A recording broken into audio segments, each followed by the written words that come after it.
पिछले 25 वर्ष में जब से उत्तराखंड अलग हुआ है और हमारे पुरानी रीति रिवाज क्या थे, हमारी संस्कृति क्या थी, हमारे पास अन्न धन के भंडार कैसे थे, इस पर बात करने के लिए आज हमारे साथ हैं पूर्व सैनिक संगठन के महासचिव श्री पीसी थपलियाल जी।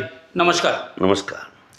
थपलियाल जी, आप बचपन से मतलब उत्तराखंड में आज 60-70 साल की उम्र में पहुंच चुके हैं और आपने उत्तराखंड को घुटनों में पैरों से चलते हुए देखा है, घुटनों के बल चलते हुए देखा है और आज 25 साल का उत्तराखंड जवान हो गया है।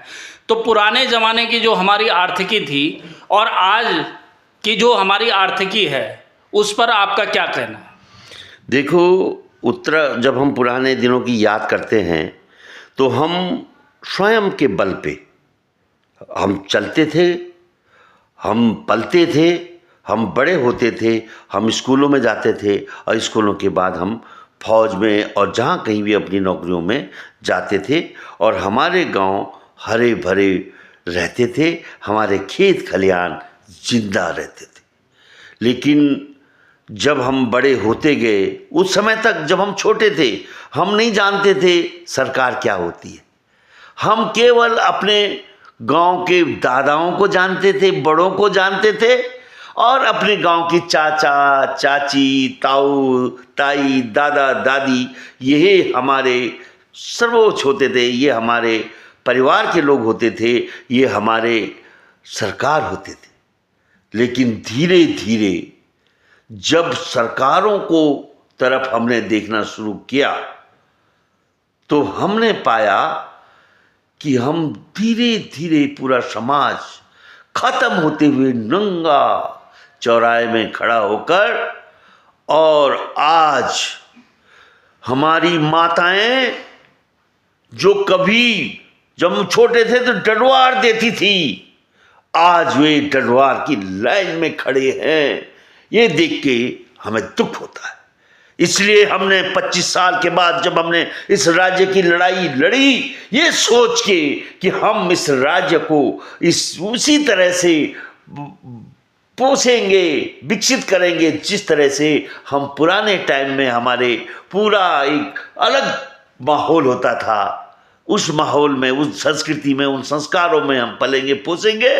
लेकिन वो सब पे ग्रहण लग गया और गांव आज खाली होते हुए पूरी तौर से जंगली जानवरों के हवाले हो गया। अब एक मुहिम हम छेड़ने जा रहे हैं कि हम फिर से अपने आप, मैं उत्तराखंड की तमाम लोगों को याद दिलाना चाहता हूं कि तुम वो लोग हो, तुम उनकी संतानें हो, तुम माधव सिंह भंडारी और तिल्लू रौतेली की संतानें हो, जो अपने बाहुबल पर जिन्होंने इतिहास रचा है, इस उत्तराखंड का गौरव ऊंचाइयों में पहुंचाया है। हमारे पूर्वजों ने अपने हाथों से जनशक्ति मार्ग बनाकर, अपना मार्ग बनाकर अपनी रोड बनाई, अपनी सड़कें बनाई और एक जीवन जिया। लेकिन आज सरकारों ने हमें, मैं तो कहूंगा इन लुटेरों ने हमें, जो एक अकूत संपदा का मालिक उत्तराखंड की संपदाओं को लूटते हुए उत्तराखंड की जनता को, युवाओं को मजबूर कर दिया है कि वे नौकरी के लिए आंदोलन कर रहे हैं और मातृशक्ति को मजबूर कर दिया है कि वो 5 किलो की राशन के लिए लाइन में लग रही हैं। उस गौरवशाली समाज का आज फिर से हमें उठना होगा, ये हम सोचते हैं। आपने गौरवशाली इतिहास को याद कराया। आज 25 साल में सड़कें तो गांव तक पहुंच गई, लेकिन गांव शहर आ गए। इनका पुनर्स्थापन गांव में किस प्रकार हो पाएगा? देखो, मेरे को अपना बचपन मालूम है। हमने बचपन में रुपया नहीं देखा, लेकिन मेरे खेतों ने मुझे पाला।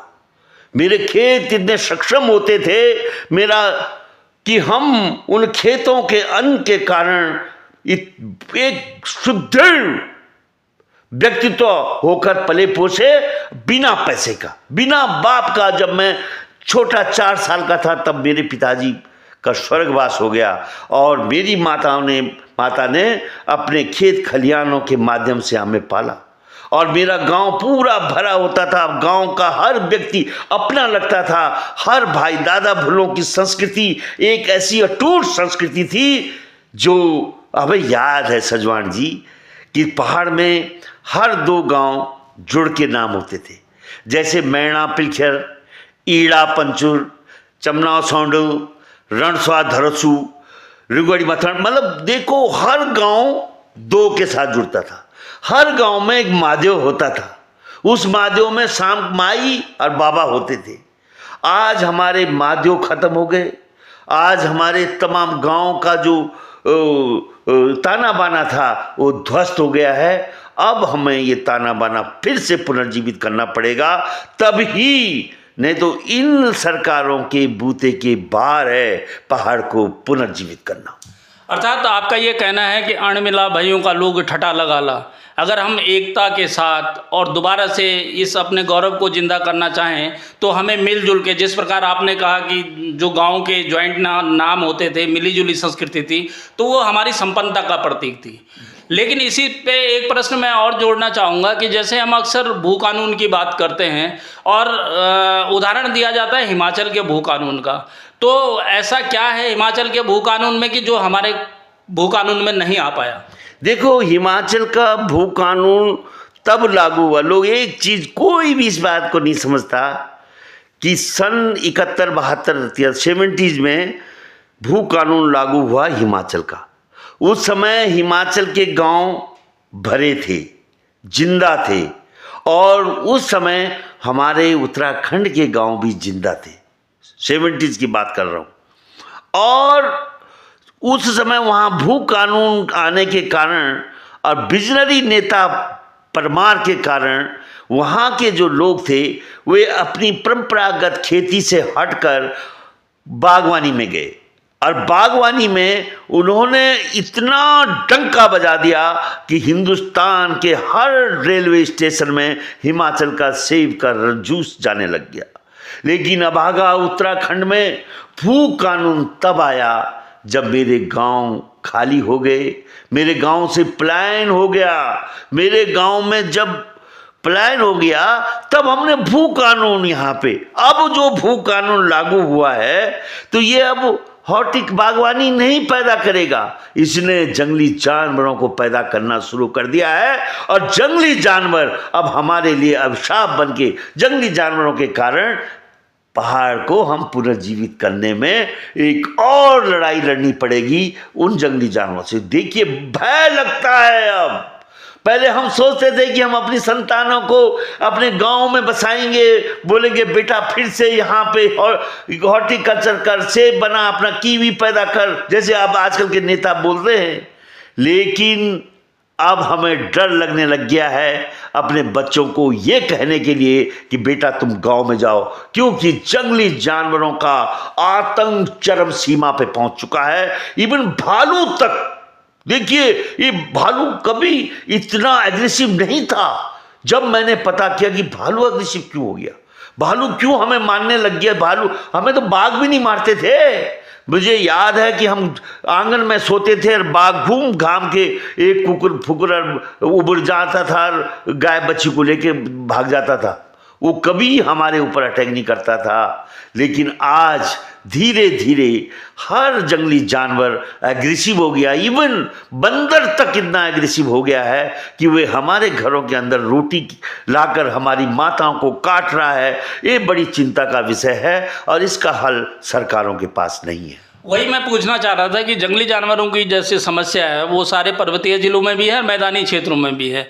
तो आपके अनुभव से सरकार को क्या ऐसा करना चाहिए कि जो जंगली जानवरों के आतंक को समाप्त किया जा सके? देखो, सरकार तो ऐसी सरकारें हुई हैं जिनका कोई विजन नहीं है। हमारा सबसे बड़ा दुर्भाग्य ये है, हम सब लोग आजकल चिल्लाते हैं इस सरकार ने ये कर दिया, चारों तरफ आंदोलन हो रहे हैं, लेकिन कोई ये नहीं समझ रहा कि इस सरकार को आंदोलन का इसलिए असर नहीं पड़ रहा कि उसको मालूम ही नहीं पड़ रहा कि क्या करना चाहिए।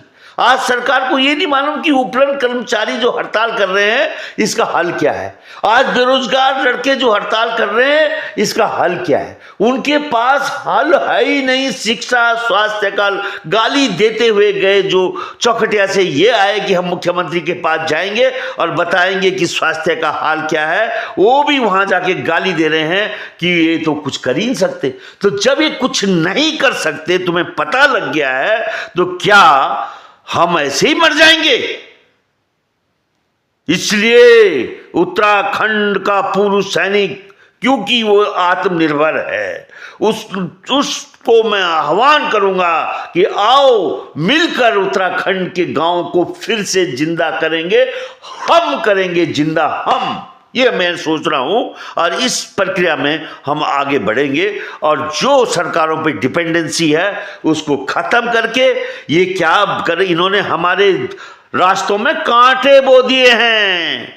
कांटे ये हमारी नहीं है, ये हमारे संसाधनों को भी बेचने लग गए हैं। अगर पूर्व सैनिकों के हवाले जॉर्ज एवरेस्ट किया होता, हजारों युवाओं को, वो पूर्व सैनिक एडवेंचर्स में बहुत निपुण होता है, उसको जॉर्ज एवरेस्ट देकर उत्तराखंड के बेरोजगार युवाओं को जॉर्ज एवरेस्ट दिया होता तो आज हजारों हजार युवा एडवेंचर्स में अपनी जीविका करते। और टिहरी डैम आज जिस तरह से आधे भारत को मछली सप्लाई करने की क्षमता है, जिसमें उसको हमारे जितने गांव हैं, बेरोजगार युवा हैं, उनको मछली पालन से लेकर और पर्यटन में लगाया होता, जो कैचमेंट एरिया है टिहरी डैम का, तो लाखों युवाओं को रोजगार मिलता। लेकिन ये लोग माफियों के हवाले हमारे संसाधन कर रहे हैं। हमारे जो फैक्ट्रियां भी हैं, फैक्ट्री नहीं लगा रहे हैं, सर्विस सेक्टर के नाम पे एक चक्रव्यूह, एक धोखा जो रच रहे हैं। अभी लोगों को नहीं मालूम कि सर्विस सेक्टर क्या चीज है।